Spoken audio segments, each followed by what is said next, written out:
Larg në Urale jetonte një qen i lumtur, i dashur dhe i paqëndrueshëm me emrin Bonja.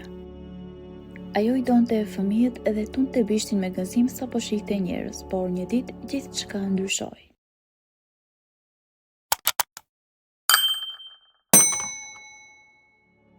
E gjithë familja e madhe, përfshirë edhe qenin e paqëndrueshëm, po pushonte në daçanin e tyre në fshat, por tani kishte ardhur koha për t'u kthyer. Ndërsa ata po ngarkonin gjërat në makinë, haruan të mbyllnin portën. Në atë moment, nga një erë fort, porta e gardit u përplas me forcë edhe Bonja nga frika u hodh me vrap diku.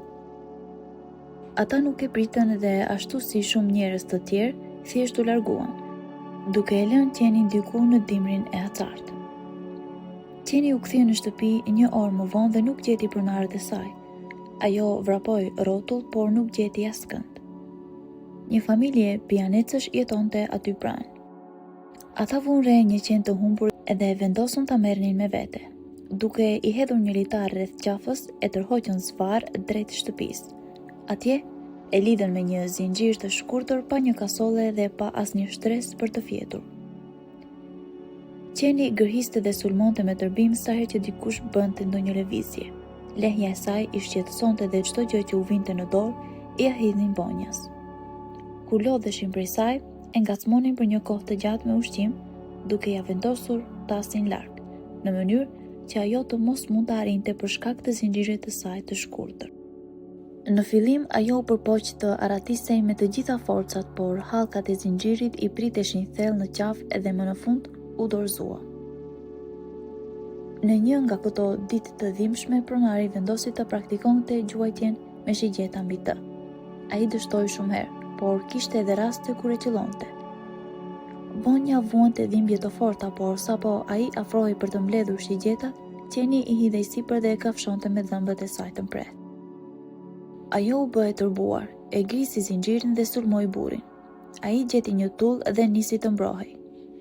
Kafsha e liruar nuk priti më dhe u largua me vrap përmes portës së hapur. Duhej të vazhdonte të vraponte. Kjo ishte e vetmja gjë që mund të bënte.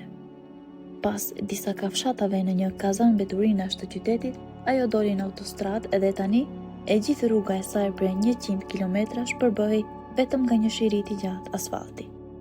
Dukej sikur çdo gjë e tmerrshme që mund të ndodhte tashmë kishte ndodhur. Ajo eci për një kohë të gjatë, fjeti në anë të rrugës dhe hante ç'të gjente. Nuk kuptonte pse e kishin braktisur, pse e kishin lënduar aq shumë dhe çfarë do të ndodhte më pas. Rreth gjysmës të rrugës, pas disa ditësh endacake, i uritur dhe i ngrirë zvaritej lehtë përgjatë autostradës. Putrat e saj ishin të ngrira, lëkura e jastëkëve të këmbëve ishte e qartë dhe e inflamuar. Diçka shfaqet papritur në horizont, duke bërë shumë zhurmë dhe duke u afruar me shpejtësi. Ndoshta një makinë tjetër e painteresuar, mendoi Bonja. Papritur një dritë e fortë i verboi syt. Një kamion u shfaq me shpejtësi dhe kaloi paksa në anën e rrugës. Para se qeni të vinte në vete, makina e përplasi dhe e hodhi në një hendek. Një goditje e fortë, e thatë, e trupit të vogël mbi metal edhe e qeni fluturoi në dëbor. Një dhimbje e fortë përshkoi trupin e saj të pambrojtur. Kamioni u largua duke lënë pas qenushën të shtrirë në borë, me gjumë të kuqe gjaku që ndriçoheshin nga dritat e makinës që po largohej. Putrat nuk i ndjente më dhe sapo qeni u përpoq të ngrihej, një dhimbje therrse përshkoi shtyllën kurrizore, duke u rrëzuar përsëri në varin e saj të ftohtë prej dëbore. Askush nuk e shihte, makinat kalonin pranë dhe vetëm lotët rrëshqisnin nga sytë e saj të mëdhenj e të zi. Për rreth 10 orë ajo qëndroi e vetëdijshme, e mbuluar nga dhimbja dhe të ftohtit. Zhumat përzishin në kokën e saj, forcat e braktisën dhe më në fund ajo ra në gjumë. Një ditë para vitit të ri, Petri po ngiste makinën përgjatë asaj autostrade, duke u kthyer në shtëpi me një grumbull dhuratash. Papritur, ai vendosi të ndalonte për të kontrolluar nëse kishte harruar portofolin në qendrën tregtare. Duke rëmihur në çantën e tij, ai vuri re diçka të çuditshme në hendek dhe vendosi ta kontrollonte për çdo rast. Ishte një kafshë. Ajo ishte mbuluar me borë dhe nuk tregonte asnjë shenjë jete. nuk ishte e qartë çfarë bënte aty, aq larg civilizimit.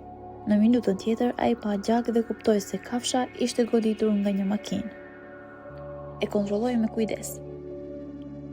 Qeni ende merrte frymë, por me vështirësi dhe nuk reagonte ndaj lëvizjeve apo prekjes. Kjo do të thoshte se ishte shumë e ftohtë. Ai nuk mund ta linte aty. Duke e marrë me kujdes në krah, Petri e vendosi bonjën në makinë dhe menjëherë u nis drejt klinikës më të afërt veterinar. Gjatë rrugës, qeni filloi të ngrohej pak nga pak dhe nxori një gërvim të dobët, sikur po i tregonte gjithçka që kishte ndodhur. Nën vetdia e burrit e shtyu të qetësonte kafshën e gjorë. Së shpejti gjithçka do të jetë mirë. Në klinikën veterinare të gjithë mbetën të habitur. Pas ekzaminimeve, mjekët thanë se qeni kishte qenë në atë gjendje për të paktën 3 ditë. Kjo i tmerroi të gjithë dhe duhej të merrej një vendim, ta vrisnin me dëmshuri apo të luftonin për jetën e saj. Gjatë kësaj kohe të shkurtër, Petri u lidh shumë me të dhe vendosi se kjo ishte dhurata e tij e vitit të ri. Familja e tij u pajtua me vendimin dhe ata nisën betejën për të shpëtuar qenin e gjorë. Ata e festuan vitin e ri në spital, pa u larguar për asnjë çast nga bonja. Koha kaloi, ajo u shërua ngadalë dhe më në fund u lëshua nga klinika. Vetëm 6 muaj më vonë, bonja ishte duke vrapuar e lumtur me familjen e saj të re, e cila e kishte shpëtuar nga një vdekje e sigurt. Gjithçka po shkonte mirë dhe tani në familje kishte ardhur edhe një shtresë e re. Në shtëpi u shfaq një foshnjë. Qeni, si një nën e dytë, ishte gjithmonë pranë tij dhe përpiqej të futej kudo për ta ndihmuar. Në një natë të qetë, të ndriçuar nga hëna, e gjithë shtëpia ishte në gjumë të thellë. Foshnja ndodhej në dhomën e tij të veçuar. Pa pritur, qeni ndjeu diçka dhe u zgjua. Në atë moment, fëmia ishte mbështjell me batanie dhe kishte filluar të mbytej. Ai nuk mund të çlirohej për shkak të moshës së tij dhe mezi mund të dëgjohej. Foshnja luftonte, por nuk mund të bënte asgjë. Në panik, e ngatëronte veten edhe më shumë. Bonja e ndjeu këtë dhe duke lehur fort, u hodh në dhomën e prindërve. Të rriturit, të përgjumur dhe të hutuar nuk nxituan të ngriheshin. Atëherë, qeni u përpoq ta tërhiqte nënën e fëmijës nga pizhamet e natës. Kur më në fund u ngritën, qeni po qëndronte ulur pranë derës së djalit duke lehur fort. Prindërit e tmerruar vrapuan në dhomën e foshnjës, e zemrat e tyre po rrihnin me shpejtësi, të pushtuar nga një frikë e papritur. Kur hyn brenda, pan fëmijën e tyre të vogël. Fytyra e tij e skuqur dhe lëvizjet e dëshpëruara për të marrë frymë dhe nëna e tronditur u ul menjëherë pranë tij, me duar që i dridheshin, e liroi nga batania që e kishte mbështjell ngushtë. Djali mori një frymëmarrje të thellë, sytë e tij të vegjël u mbushën me lot, por më pas filloi të qante. Një zë i ëmbël dhe i dhimbshëm njëkohësisht, që solli një lehtësim të papërshkrueshëm për prindërit. Babai nxitoi të thëriste ambulancën, ndërsa nëna përkëdhelte butësisht foshnjën, duke u përpjekur ta qetësonte. Bonja, e shqetësuar, nuk largohej nga krevati i tij, duke vështruar nga prindërit, sikur të donte të sigurohej që gjithçka do të ishte në rregull. Pak minuta më vonë, mjekët mbërritën dhe kontrolluan fëmijën me kujdes. Fatmirësisht, ai është mirë, tha një prej tyre me një buzëqeshje të lehtë. Ishte shumë me fat. Prindërit pësherëtin me lehtësim, ndërsa sytë e tyre u mbushën me një mirënjohje. Ata shikuan nga bonja, qeni i vogël, i cili vetëm pak kohë më parë kishte luftuar për jetën e tij dhe tani, në mënyrë më të pabesueshme, kishte shpëtuar jetën e fëmijës së tyre. Kur mjekët u larguan, nëna mori bonja në krah dhe e puthi butësisht në kokë, ndërsa babai i lehtësoi qafën me përkëdheli. Nuk e di si do ta shpërblem ndonjëherë këtë që bëre, përshpëriti ai me zërin e mbushur me emocione. Nga ai moment, bonja nuk ishte më thjesht një qeni i dashur i familjes. Ajo ishte angjëlli i tyre mbrojtës. Prindërit u siguruan që ajo të merrte dashurinë dhe kujdesin që meritonte dhe çdo ditë më shumë ndjeni një lidhje të pathyeshme me të. Vitet kaluan dhe bonja qëndroi gjithmonë besnike ndaj familjes së saj. Në çdo hap ajo ishte aty. Një hije e butë, një mikeshe pandashme, një shpirt që kishte provuar dhimbjen më të madhe, por që ende mbante zemrën të mbushur me dashuri. Edhe sa herë që prindërit shikonin bonjan të shtrirë pranë fëmijës së tyre, tani një djalosh i vogël plot jetë, ata e dinin se ishin dëshmitar të një mrekullie të vërtetë, një shpëtim i dy fisht, ku jeta që dikur ishte shpëtuar, kishte shpëtuar jetën më të çmuar për ta.